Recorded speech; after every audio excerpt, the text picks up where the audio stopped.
Hello friends, I welcome you all in this session. In previous session we were discussing about different types of networks. We have seen what is a CPM network, what is a PERT network, and we have also seen how to draw a network, what are different rules of drawing networks. We have also seen network representation techniques. There are two techniques, activity on node and activity on arrow. Activity on node networks generally do not have dummy activities, right, because the activity gets represented through nodes, and precedence relationship is taken care of by those nodes, right. So, let us look at a couple of other things related to project time management. Whenever you have a network, you need to represent a node, and the node is to be labeled. On every node of a network you will have different information, and you need to label those information accurately, right. So, this is how you can label a node. So, first of all, let us say every activity will have some ID number, right, identification number. So, let us say if there are 100 activities in a project, you will have ID number 1 to 100, or you can have let us say 1001 to 1100, right. So, you need to give ID number to each of those activities, right. And if you look at softwares like Primavera and MS Project, it has got facilities to give ID number according to your choice, right. So, it is up to you how you are numbering different activities, right. Then there is something called activity descriptor. You should describe activity which is there in the project. Let us say the description is digging foundation, pouring raw material, right. So, the first activity descriptor is digging foundation, right. Second activity is pouring material, right. Apart from this, you have got float, activity float. Now, we will discuss in detail about floats in little later sessions, but you just keep in mind that you will always have some chances or some possibilities wherein you can shift your activities within given schedule of the project, right. So, you can delay couple of activities, you can start couple of activities bit early and so on. So, there are 4 types of floats. We will discuss about those floats. Then you have got activity duration. Activity duration is nothing but the time which an activity will take, whether it is taking 2 hours or 20 hours or whatever it is, right. Then you have got early start time. Early start means the time at as early as that activity can start, right. If you add duration of the activity, if you add activity duration in early start time, you will get early finish time. It is very simple, right. Late start is that time the time by which you can delay an activity. So, you cannot delay an activity after a particular time, otherwise the duration of the project would be, it would be more than the planned one, right. So, that is late start, how late an activity you can start, right.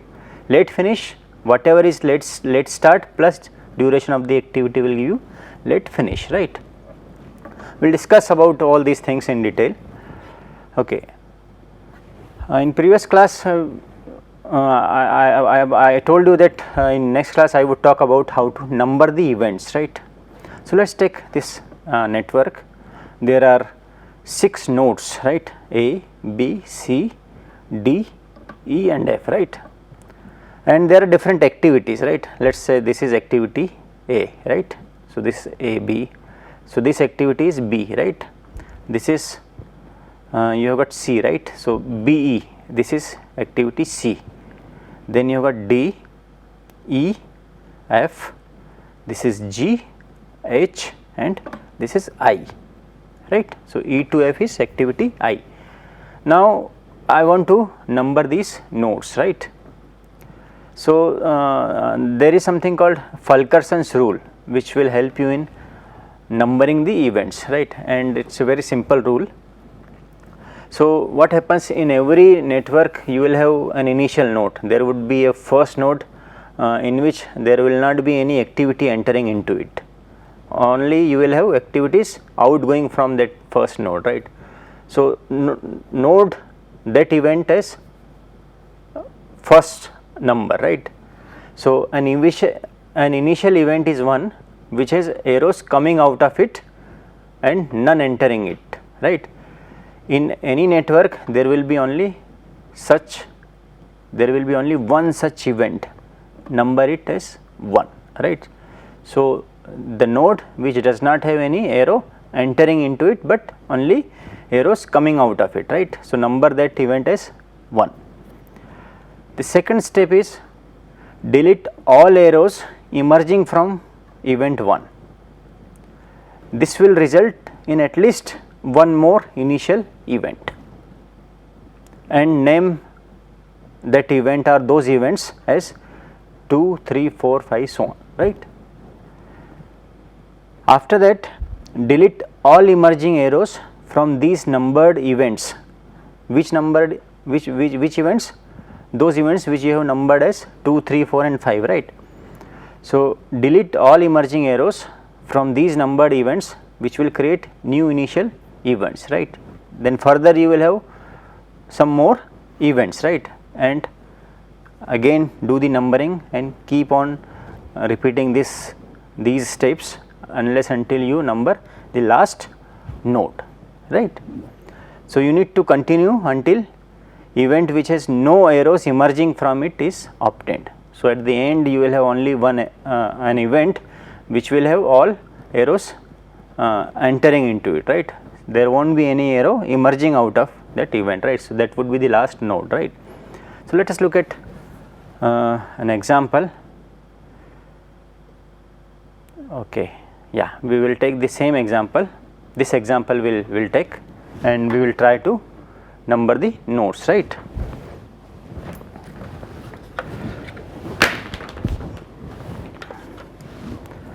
So, let us say this is a network, right.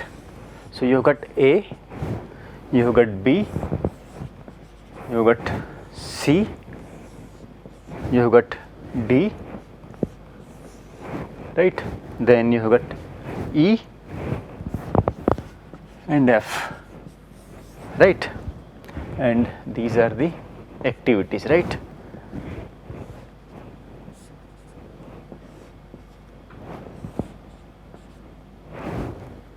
Then you have got this also and this also, right. So, this is activity A, this is B, then you have got C, you have got D, you have got E, you have got F, G, H and I, right. So, these are 5 nodes A, B, C, D, E and F. There are 6 nodes, right. So, let us start numbering these events or these nodes, right. So, the first step in Fulkerson's rule is delete all the arrows which are emerging out of first or the initial node, right. Do not say first node, let us call it initial node, right. So, you will have an initial node which will not have any arrow entering into it, but only arrows having emerging out of it, right. So, we will delete these 2 arrows. So, first step is delete A and B, right. We will delete these 2 arrows, right. So, once we delete these 2 arrows, let us number this as 1, right. So, we will number that node as number 1 which does not have any arrow entering into it, right. So, there is no arrow entering into it. So, this is number 1, right. So, what we are saying, the node A has been numbered as 1, right. Okay, let me write here itself, right? So node A is now numbered as 1. Now delete all the arrows emerging out of this node. So we deleted these two arrows, right, A and B. Now when we delete this, we are getting these two nodes, B and C, right? Now is there any arrow entering in B node and in C node? No, there is no arrow entering into these two, right? So now number this as 2, number this as 3, right? So it is good to start from top and move towards bottom, right? There is nothing wrong in numbering this as 2 and this as 3, right? You could have done that also, but it is good to start from top, right? Now after this we will delete, okay, we will delete which arrows? C and E, right? Arrows coming out of node 2, C and E, and D and G, and D and G, right? Isn't it? Now when we delete C and E, we will get this node, and when we delete D and G, we will get this node and this node, right? When we delete C and E, we will get D and E, right? And when we delete D and G arrows, we will get D and D, D and F, right? But if you look at E and F, these nodes have got entering arrows into them, right? So there is an entering arrow here and there is an entering arrow here.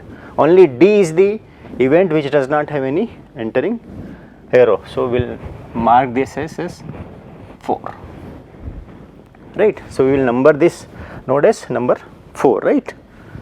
Why we didn't give this node as number 4? Because when we deleted C and D, there was one arrow entering into it, right? So we just postponed numbering this particular node, right? Why we didn't number this as 4? Because when we deleted D and G, this was the node having arrows from here and here, right? Okay, so after numbering this as 4, now what?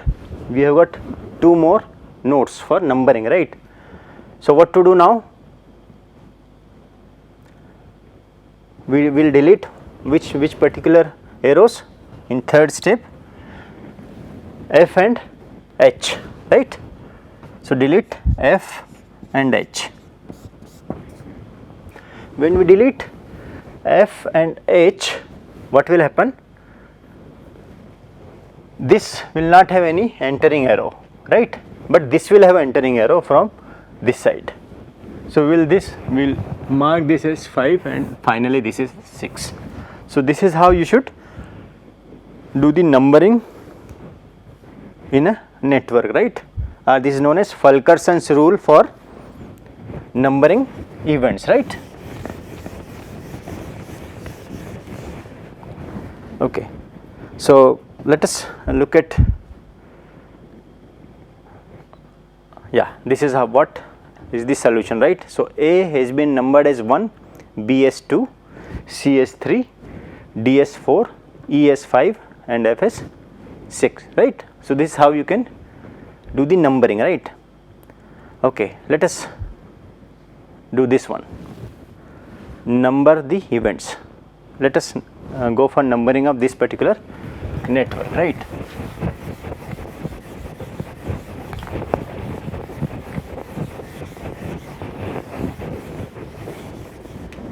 Okay, so let's go ahead with this particular example. So you have got A, you have got B, you have got H, right? You have got E you have got C, you have got F, you have got J, this is J, right? Then you have got K, from H to K is also there, right?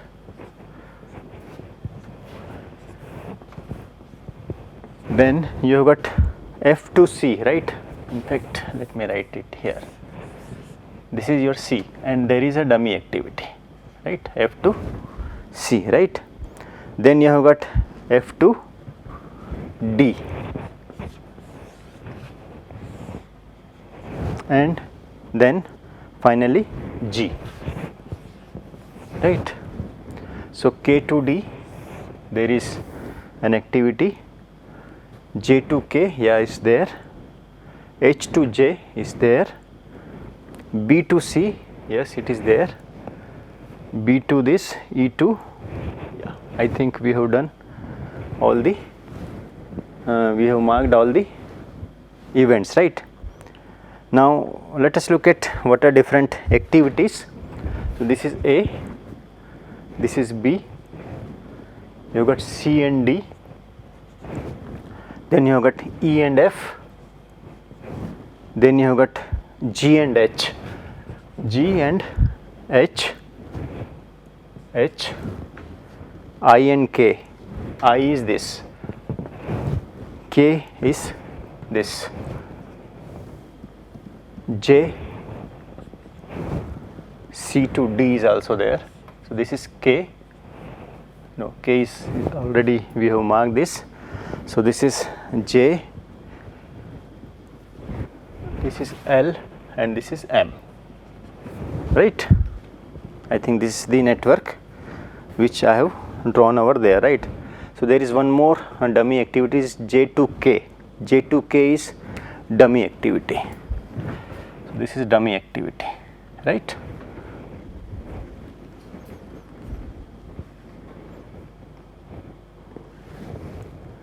So how to number these events? What you should do first of all? Let's look at Fulkerson's rule. An initial event is one which has arrow coming out of it, right? So arrows coming out of it, this is 1, right? Isn't it? Delete all arrows emerging from it. So we'll, in first step we will delete what? A and B, isn't it? So you will have these two nodes. These two nodes don't have any arrows entering into them, right? So this is second and third, right? Then delete arrows from second node and third node. So we will delete C and D and E and F, right? These two. So this second is third, right? When we delete these two, we will get E event, and when we delete these two, we will get J, right? So this would be 4 and 5, 4 and 5, right? What would be the next step? What would be the next step? You need to delete H and G, right? H and G. So when you delete G, you will get F, this one, right? When you delete H, you will get this, right? So then you can number them as 6 and 7, and similarly when you repeat this exercise, you will get at the end of the day the last number to the event G, right? So let's look at this. So you have got H is 3, E is 4, J is 5, right? Now what you are supposed to do? After 4 and 5, you would be numbering this F event as 6, right? And K is 7, right? Why we did not mark to this event C? Why we did not number this as 6? Because there is an entering arrow in it, right? So when we deleted this G and H, we got F and K, right? So we just mark this as 6, K is 7, right? Now delete arrow like this, arrow I and J, right? Delete these two arrows, right? When we delete these two arrows, you will get this particular event, right? Event C, right? And there is no entering arrow in this event now, so mark this as 8, right? Similarly 9 and finally this is 10. So this is very simple rule. When you practice numbering of different networks, it would be easier for you, right? And you will not commit any mistake, right? So this is Fulkerson's rule. You should know how to number different events, right? Okay, so these are a couple of examples which I have taken for you. You just write down what are different numbers, right, on all these events, right? So there are two networks, right? So in this case you will have how many total nodes? 4 plus 5, 9 and 1, 10, right? So total 10 nodes in this particular network. As far as this second network is concerned, you have a total 8 events, right, or 8 nodes, right? So number these two networks, right? This is another network which again you can use for numbering, right? Okay, so let us move on to the next point in project time management. Now there is something called critical path. Critical path in a project is a path which connects first node and last node through a sequence of activities, and that sequence gives you the longest path, right? So it's a chain of that path which gives you longest time, and the duration of the project gets determined by critical path. When we say that critical path of this network is 20, it means this project will take 20 days or 20 minutes to 20 minutes for completion, right? So let us look at some of the important points related to critical path. So a path, critical path is a path, a sequence of connected activities running from start to end node in a network.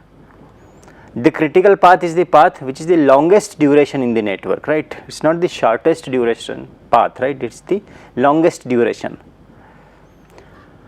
Project cannot be completed in less than the time of critical path.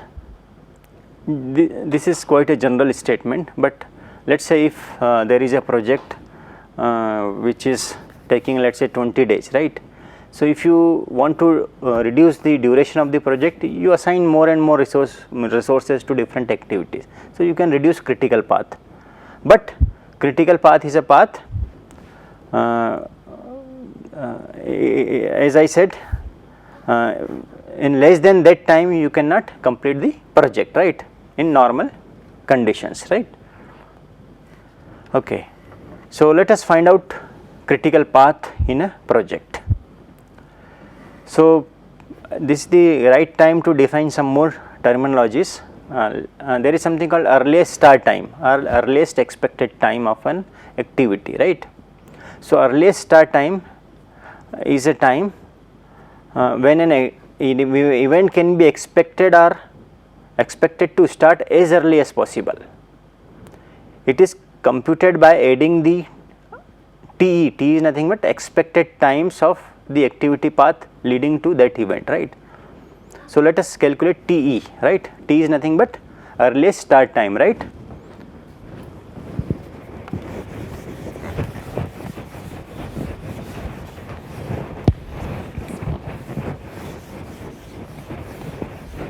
So earliest start time, let us say there are 3 activities.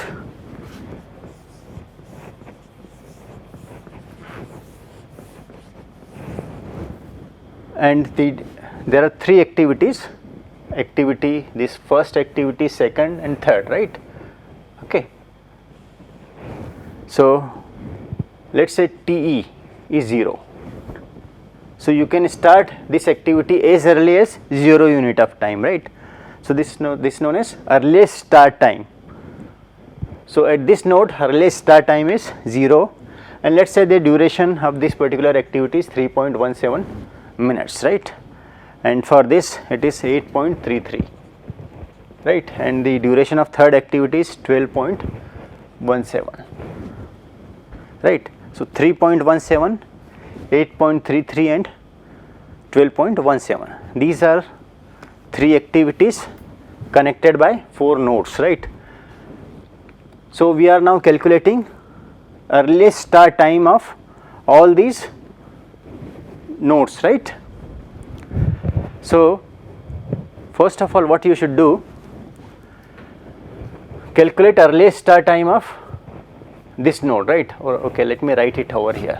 So TE is equal to 0, TE is equal to whatever is the earliest start time at previous node plus duration of the activity. So this is 0 plus 3.17. So this comes out as 3.17, right? So earliest start time of this particular activity is 3.17. You cannot start this activity before 3.17 unit of time, right? Now what is the earliest start time of this as far as this activity is concerned? It will be whatever is T of previous event, so 3.17 plus 8.33, right? Now this is equal to what? It's 11, so I think it's 12, right? So just add these two numbers. So 8.33 plus 3.17, so this is 11.5, right? So this is 11.5, right? What is earliest start of this activity or this particular event? This is 11.5 plus 12.17, so this becomes 12.17, so this becomes, this is 23.67, right? So we'll say, and we'll say that this particular project will take this much time, 23.67 minutes, right? So what we did in this case, we calculated earliest start time of all the events, right? Isn't it? And it's very simple, and this we calculated using something called forward pass, right? So this is known as forward pass calculation. We calculate earliest start time in forward pass, right? Okay, so let us look at another network. Calculate earliest start time for this particular network. Now if you look at this particular network, you need to find out what is the earliest start time at each of these nodes. Okay, so before I take up this particular question, let me summarize what we did in this session. In this session, we did talk about labeling of node, and a node should be represented by its ID number, its description, its earliest start time, earliest finish time, latest start time, latest finish time, and its duration. In fact, sometimes you write more than these information on a particular node. Then we have seen how to number a particular network, right?